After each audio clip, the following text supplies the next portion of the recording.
stream's supposed to be over in 4 minutes, and we haven't started the tweets yet. Should we get on to some tweets? 4 minutes of tweets. Let's go. 4 minutes. Okay. Dinesh D'Souza. I didn't include the whole picture here because unlike all the news sites that were talking about this particular outfit that had it censored, Dinesh did not censor it. So there was a big honking penis hanging off of her crotch there. And there were a lot of people in the comments there that were complaining like, Dinesh, come on, I love you, man, but why would you post this? Like, censor it. Like, it's fine not being censored. I just can't stream it not censored. But Vice Rhino, if he did not post it in its entirety with the full package, he wouldn't be able to get off to it.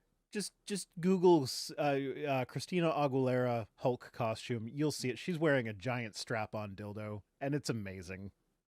But he says, call me crazy, but I'm not sure this qualifies as sex education for 5- and 6-year-olds. For the left, corrupting our children seems to be a policy imperative. What policy has us putting a Hulk costume with a penis on Christina Aguilera? This was from her Pride Month concert. Yeah, like, name the policy where this comes from. Okay, so nobody takes their 5- and 6-year-old kids to a Christina Aguilera concert and expects that to be sex education. I will, however, say that there were definitely some Christina Aguilera music videos that played a role in my budding sexuality as a teenager. Well, see, for me, that was just being a part of the Sonic the Hedgehog fandom, but you do you. Well, I mean, when I hear Christina Aguilera, I picture the assless chaps in the red underwear, and that was a good music video. I liked that one as a teenager. I just picture Rouge the Bat, but again, this is for Sonic. So the fact that she came out on stage in a Hulk costume wearing a strap-on dildo is just like, this says to me she's a good person.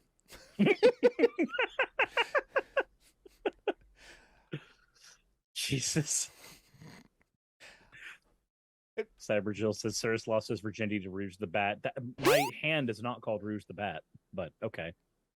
Does your hand count for losing your virginity? Well, virginity's a social made-up concept anyway. It's a social construct. Who fucking cares?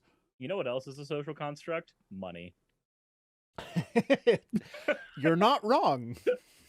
That's one that, like, anytime somebody gets mad that I say gender is a social construct, they're like, that means it's not real and not important. I'm like, you know what else is a social construct? Money. Yeah, it is. Yet it's very real, and we have to deal with it every day. So the thing about gender, though, is that there actually is some evidence coming about that, like, gender identity does have a biological basis in the brain. Mm-hmm. So, like, saying it's a social construct might not be helpful. Like it is in the sense that it's like, okay, like, it doesn't matter whether you like to wear dresses or pants. Who fucking cares? It doesn't, like, if you want to call yourself a girl, if that's the gender you identify with, that's fine. But like the fact that there is evidence shown, and it's not strong evidence as of yet, but it's like along the same lines as the evidence that showed that being gay had a biological basis, like back in the 80s. Mm-hmm.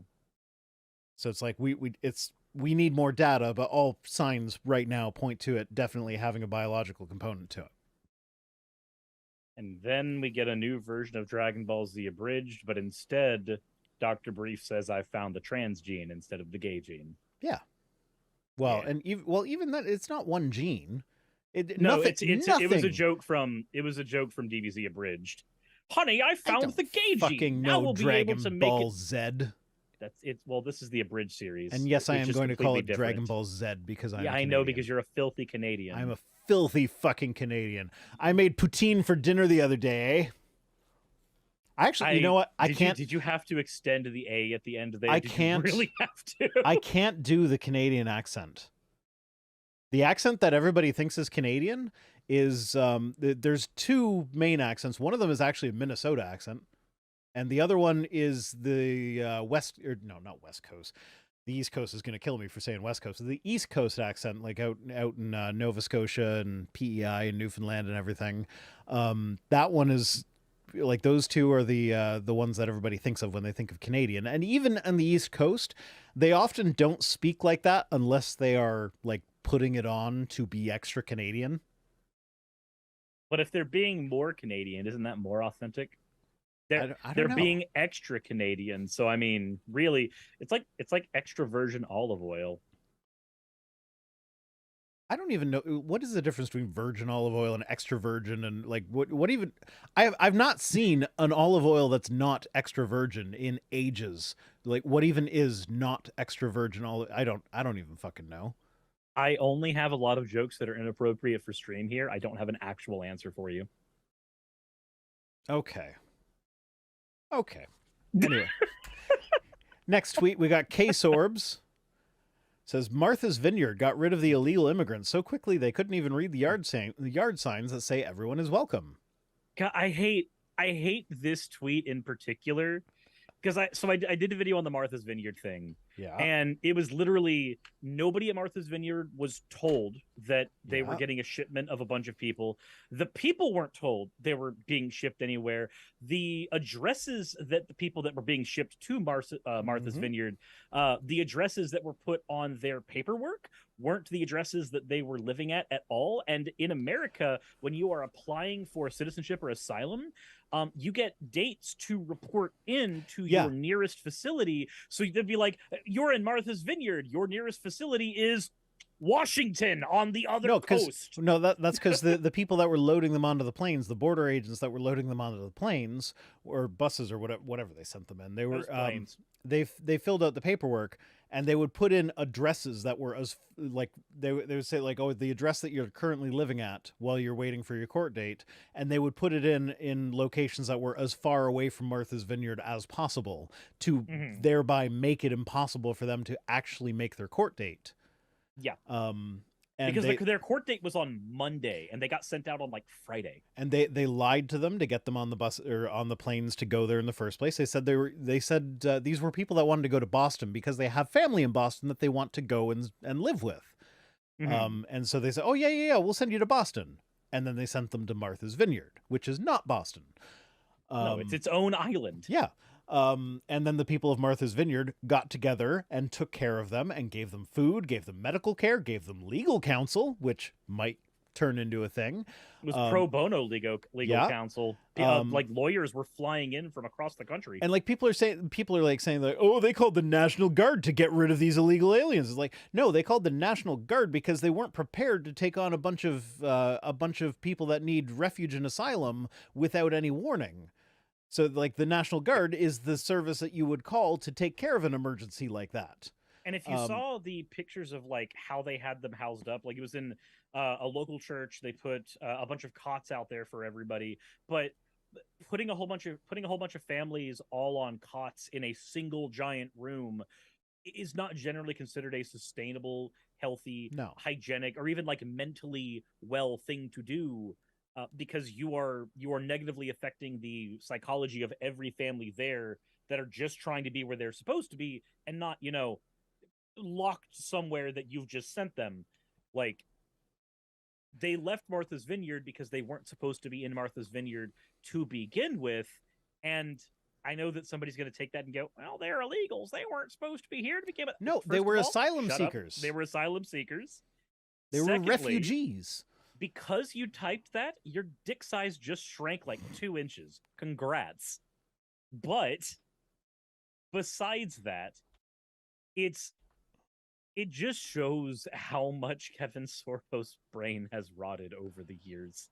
Yeah. Or maybe it was always that way. But then there's also the I want to address the asylum cities thing. So when people say asylum cities, what a lot of people picture is like the Hunchback of Notre Dame. You walk into the cathedral, you say sanctuary, and now nobody can come and get you. They have to take care of you in the cathedral. That's not what being an asylum city means. What being an asylum city means is that sanctuary city. Yeah. What being in a sanctuary city means is that when ICE comes and says, "Give us all the documents you have on the illegal immigrants," their response will be, "No, show us a court order first." That's all it means, is that they just won't automatically give all the information they have over to the border and immigration people. So it doesn't mean that you can just ship a bunch of human beings to us anytime you want, and we have the resources ready to deal with them without warning.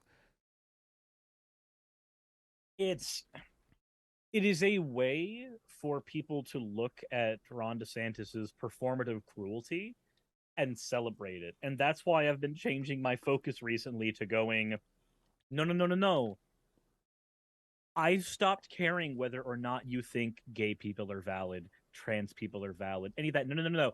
I am now focused on, why are you being an asshole? Mm-hmm. I care not what exists in your brain of brains and your heart of hearts, regardless of how small both of them are. I care about the actions that you're taking, Little Dick 69. I want to know, why are you being a dick? Why is that your goal in life? What are you earning from that? And how many of your family members have left you because of that? All right, moving on. So we go from Sorbo to Nick Adams talking about Sorbo. Says, this country needs more patriot actors like Kevin Sorbo in Hercules and fewer DNC stooges like Chris Evans in Lightyear. Wait a minute. Do they know? Is Chris Evans a Republican?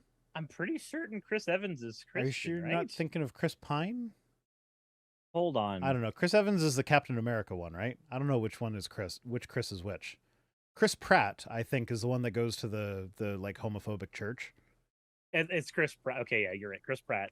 Okay, so the other question there that goes, I know what he's referring to. He's just referring to the fact that there's a whole 6 seconds of gay kiss in Buzz Lightyear, and by a whole 6 seconds, You mean like I 1 second? No, no, no, no, no. It was a quick peck on the lips.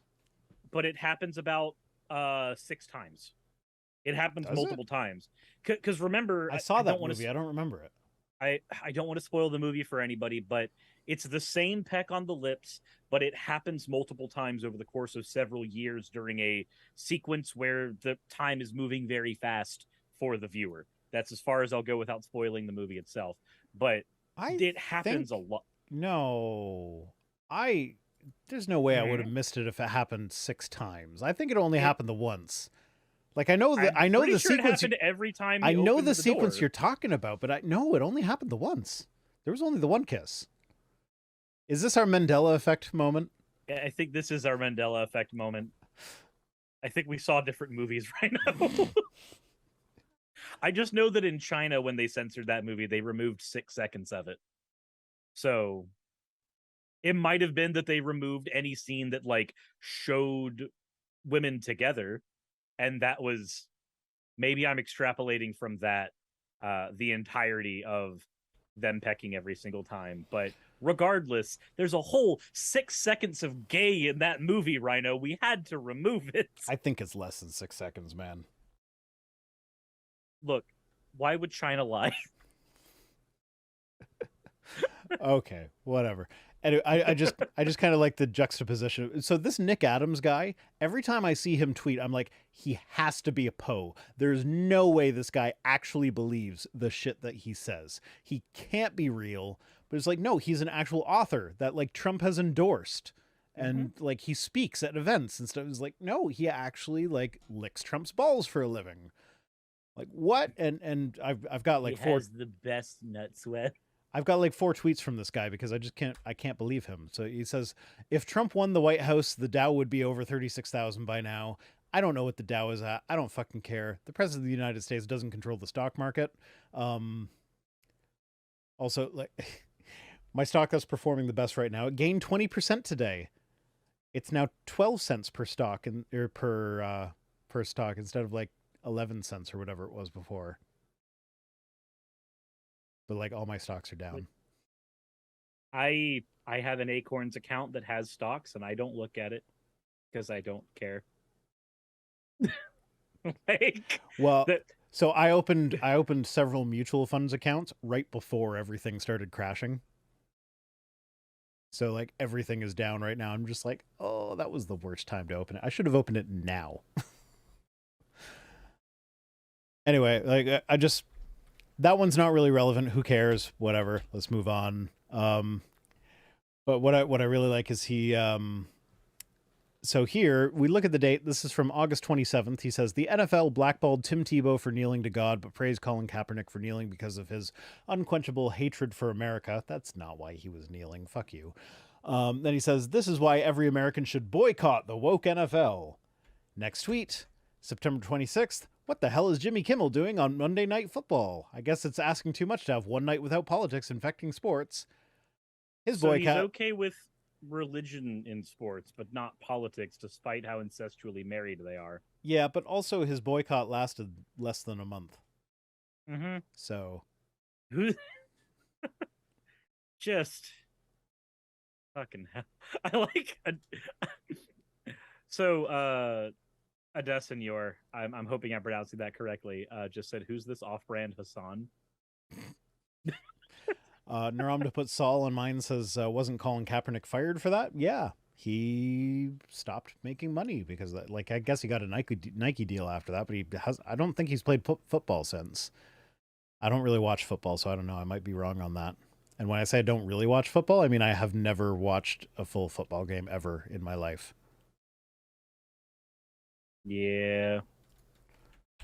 And Tim Young says, today is another good day to send more illegal immigrants to D.C., Chicago, New York City, the Hamptons, Martha's Vineyard, Delaware Beach, and other Democrat-run sanctuary cities. So this brings it back around to that's not what a sanctuary city means. And also, like, maybe, you know, instead of surprise, here's a couple hundred people you now need to take care of. Maybe, like, advance warning so that they have time to prepare.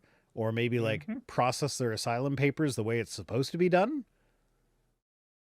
Like, using human beings for this is just disgusting. Yeah.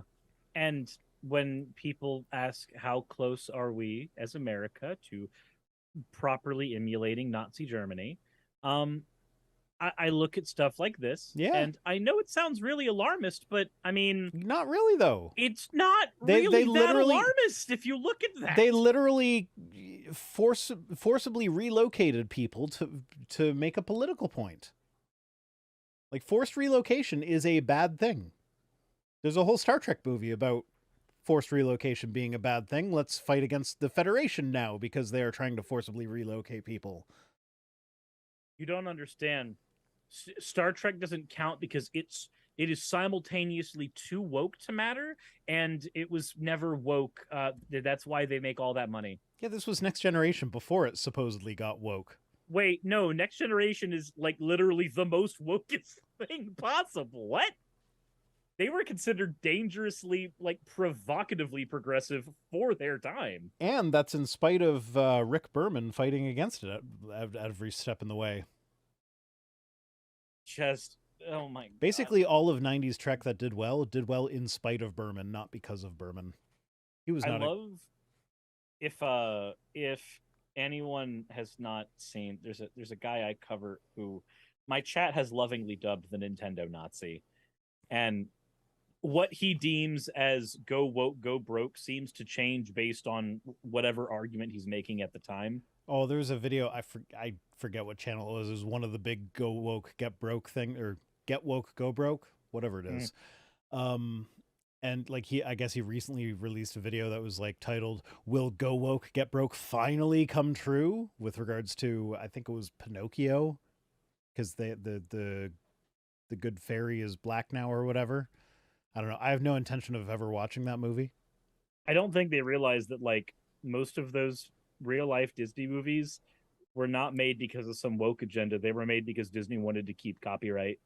Like, that's it. And yeah, that actually makes a lot of sense. Yeah, but, you know, I was never a fan of the original Pinocchio anyway. Like, animation-wise, it's brilliant. Story-wise, it's eh.